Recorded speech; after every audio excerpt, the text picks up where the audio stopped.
This episode of the Brilliance Plus Passion podcast is brought to you by the Podcast Reach System. Are you ready to exponentially reach more profitable customers? Launching and hosting your own show is your proven best solution for networking, client attraction, and establishing your celebrity expert brand. Visit www.podcastreachsystem.com and claim your rightful place as the leading star of your industry so you make a difference for your community, market, and audience.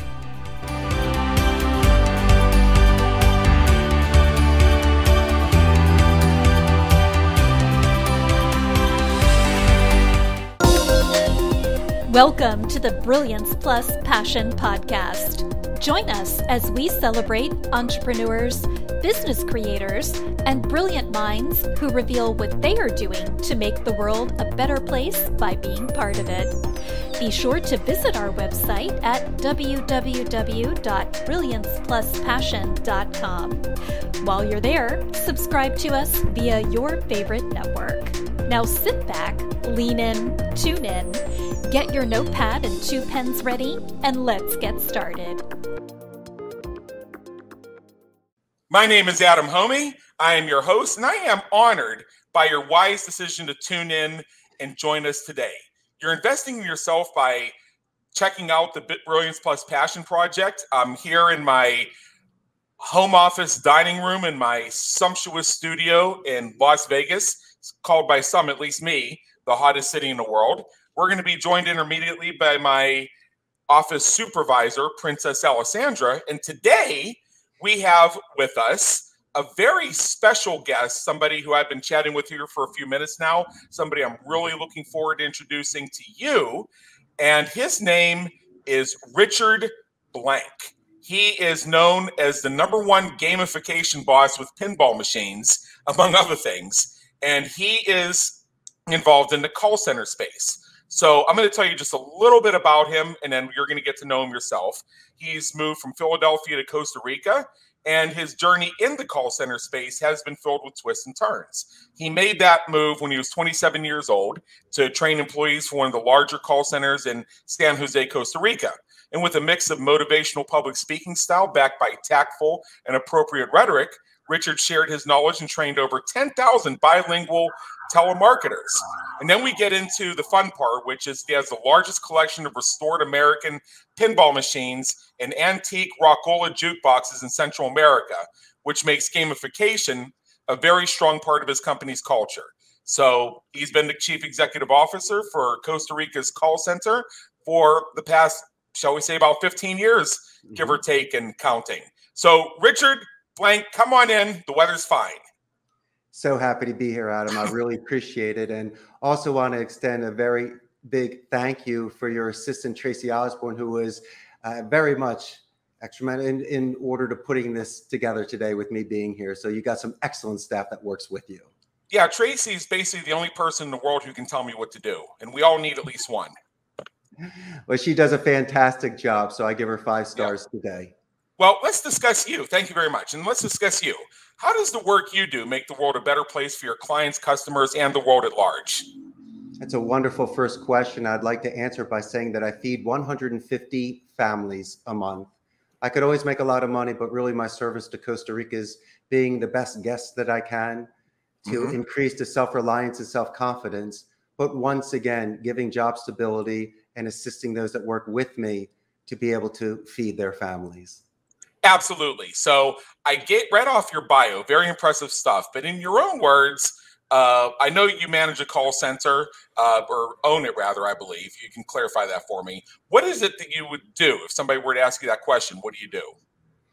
Well, first, running a call center, I'm a CEO. A call center are the places that receive and make phone calls. And one of the things is I'm not the company that will be calling you during dinner. There's a lot of companies that employ people that do this for a living. A lot of your friends may have worked in customer support or lead generation. And even people in their offices, their small offices that don't work in a call center still make prospecting calls and receive calls. So we just pretty much have more of an infrastructure, resources, and sort of hierarchy here that would be able to assist clients scale. And that's one of the advantages we have. Right. So in your experience, what are some of the most common questions that you get when people explore this area? Like, what are the FAQs that you deal with? A lot of them ask me how to onboard an agent and what is the structure of building a campaign. And so really it's just about being a virtual addition to what they're already doing. I can use my experience in regards to predictive dialers and certain disposition reports, quality assurance reports, script writing, or just comparing your apples to the other verticals that I've been working with. So just by experience prior to working with you, I might be able to make suggestions with a lot of different years of experience and examples for you to ponder and see if it's something you'd like to move forward with. Right. What are some questions you wish prospects would ask? That is the favorite question that I've been prepared for. The first one I would love my clients to ask me about are the Costa Rican labor laws, because there are a lot of different laws in the United States to Costa Rica. I follow all the labor laws and we do everything correctly here. So as much as I'd like to bend the rules, I'm not going to, because once again, I am fulfilling the certain needs that my agents need here in regards to their benefits and salary and their comfort. The second question I would wish they would ask me is merit over price, because I could recommend 10 places offshore in the Philippines and India that could do it half my price. But putting that aside, I might be able to show you the value that we have here. I might be able to offset that cost and be able to make up that 50% more that I may charge in regards to the quality that I offer. Now, the third thing I wish they would ask would be in regards to metrics. I would like my clients to have realistic expectations. I can give you a perfect example. You make 10 calls an hour. Every call is for 6 minutes. That's an hour. I can't make 20 calls an hour. I can't increase time. So as much as you want to reverse psychology and motivate me, there are certain things that I'm an expert in where I might have to take you to school and explain to you through walking it backwards that it doesn't make sense and that there are certain things here that are realistic. And as much as I want to fulfill your needs, Adam, I really have to fulfill the need of the agent so they are able to feel good about their job and come back the next day. I've heard stories of people who've worked in the call centers or outbound sales where it largely involved the telephone. And I'm thinking of this one example of somebody I know who was graded mostly by the amount of outgoing sales time or outgoing phone calls he was making. How many hours a day were on outgoing phone calls? Sure. Now, I'm not sure what exactly the whole story was. I don't think he was sure either, but I know that he made all sorts of efforts to be innovative in locating leads. Like, for example, this was 20 years ago, so there was this thing called the internet, and he was told that he wasn't allowed to use the internet to find leads.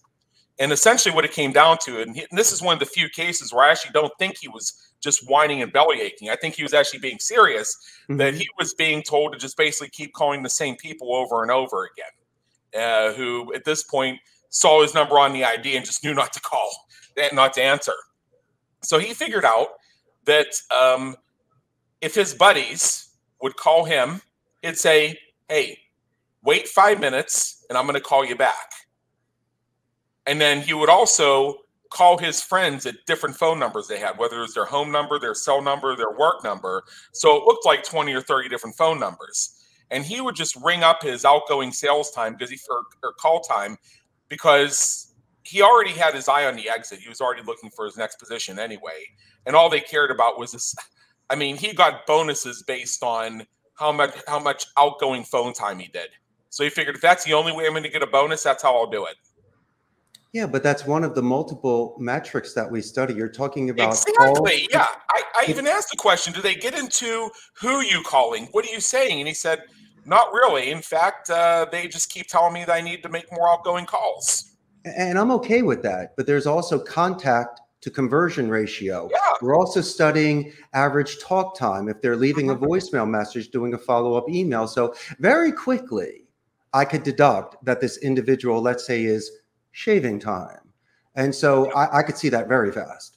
Now, it's not their fault if there's not a list that's provided to them and they need to create their own list. That's another thing. There are advantages to that, because if you spend, and I do recommend this, instead of making 100 calls a day, Adam, why don't you make 90 and spend 30 seconds to do some due diligence like I've done with your company with Tracy, where I can at least learn something about you, your company culture. So my phone call, my voicemail, my email is more custom made. But if somebody's trying to do the friend phone calls and just racking up the amount of calls that are going out there.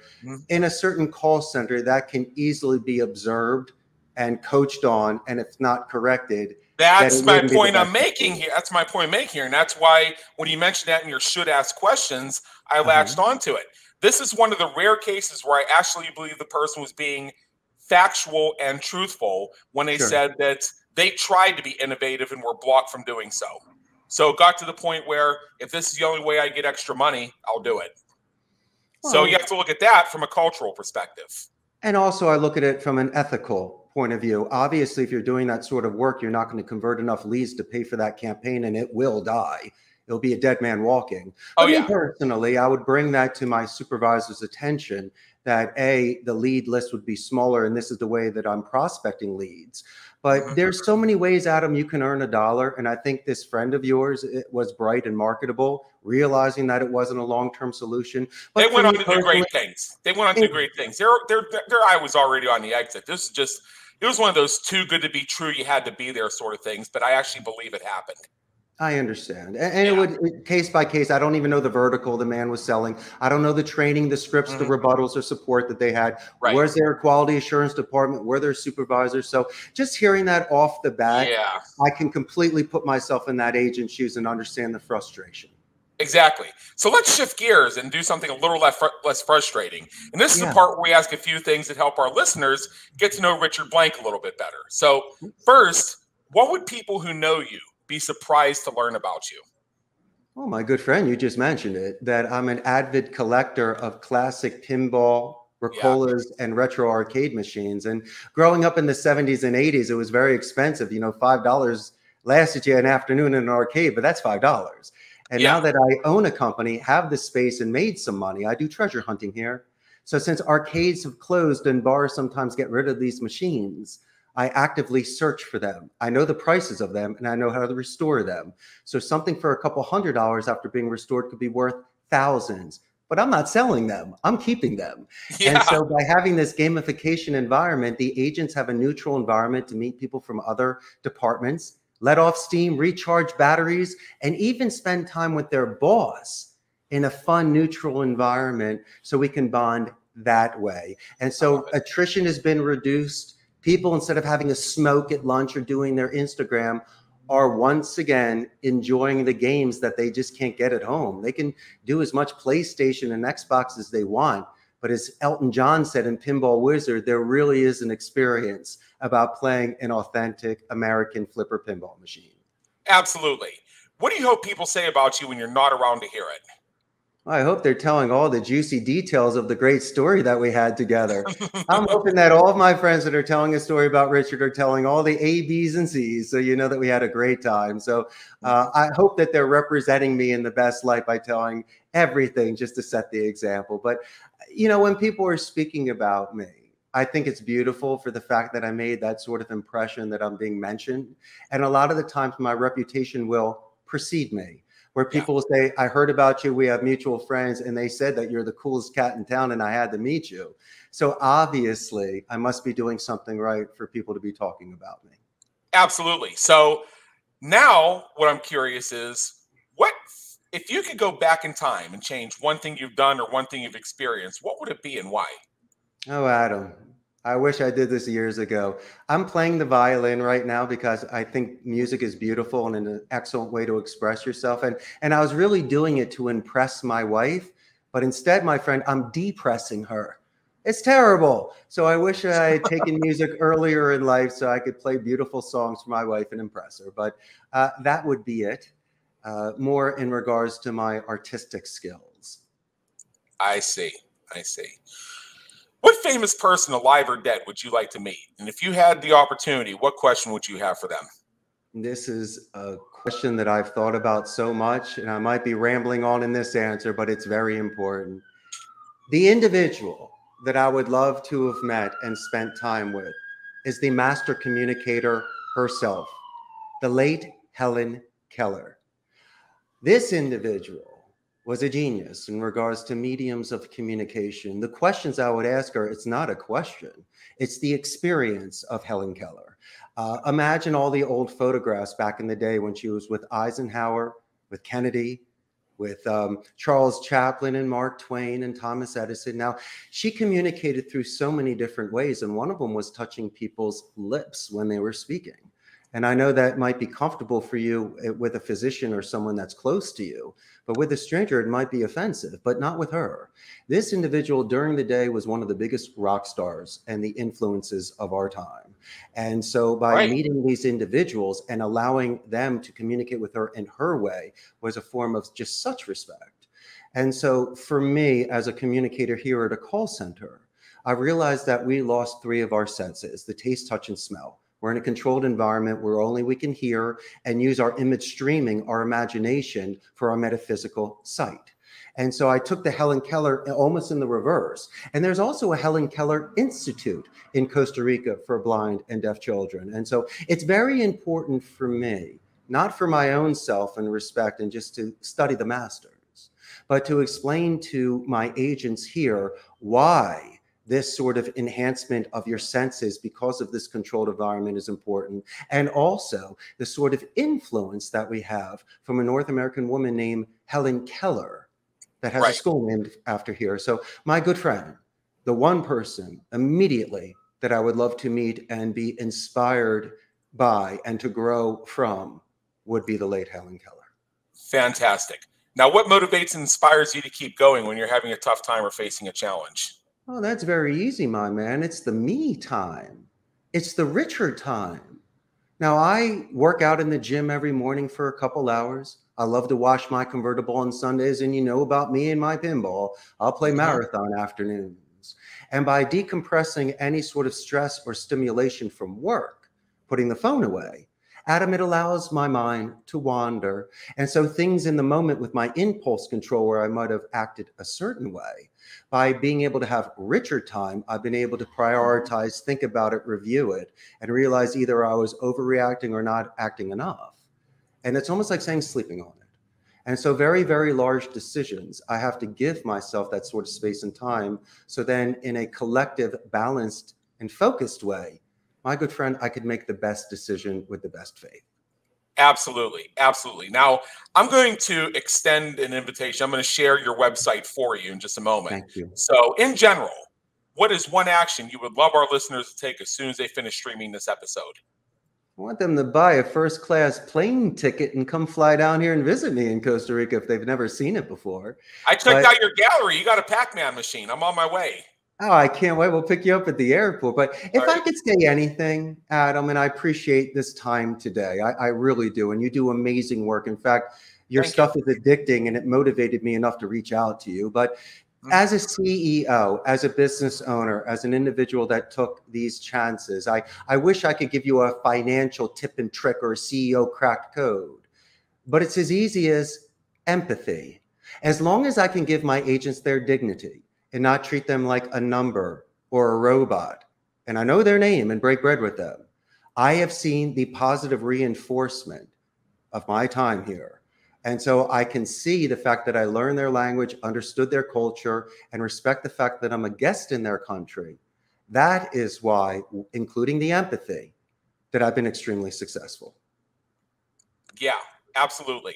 So what I would like everybody to check out, this is, I mean, you may be thinking this is going to be a website about a call center, but this is actually very interesting. I've had a chance to check it out myself. For those of you who are out jogging, walking, driving, I'll say it out loud one time. For everybody else, visit our website at www.brillianceplusfashion.com and check out the listing for this episode.